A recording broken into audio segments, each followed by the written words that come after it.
Chers amis, je vous rappelle la mitzvah de Zecher de Marsit HaShekel, le souvenir du Marsit HaShekel, du demi-cycle. Qu'est-ce que c'est? À l'époque du Temple, c'est marqué dans la Torah, donc qu'on amenait un sacrifice quotidien le matin et l'après-midi, de Shachrit et de Mincha.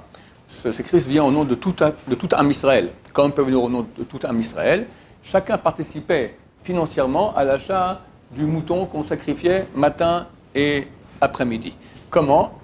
Une fois par année, il donnait durant ce mois maintenant de Hadar, on a eu le parachat d'ailleurs cette semaine de Shkalim, qui nous rappelle justement de donner le demi-cycle, le demi-shekel, pour l'achat de ces sacrifices. Aujourd'hui, il n'y a plus de temple à cause de nombreux péchés, ça ne s'achète pas pour longtemps. Néanmoins, la coutume est de donner encore un demi-shekel pour les pauvres, si possible, des gens qui étudient la Torah, parce que c'est marqué qui donnaient ce demi-shekel, les rappels nafshotechem, pour expier leurs péchés.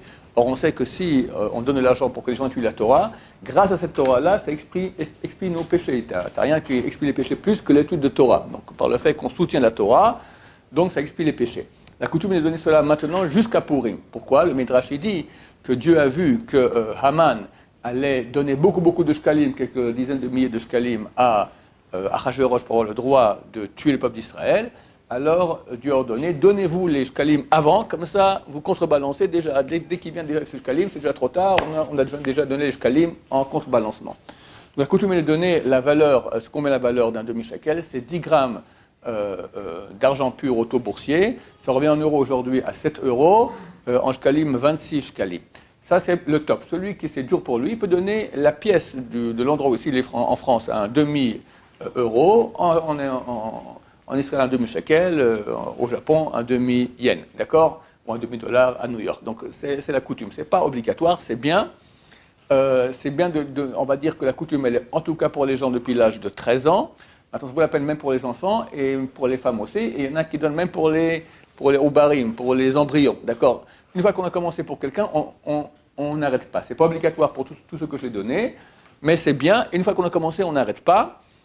Celui pour qui c'est difficile, qui donne pour lui-même pour le taux d'argent, et pour les membres de sa famille, donne encore une petite pièce, un demi-euro, comme ça arrive à pas grand-chose dans Hachem.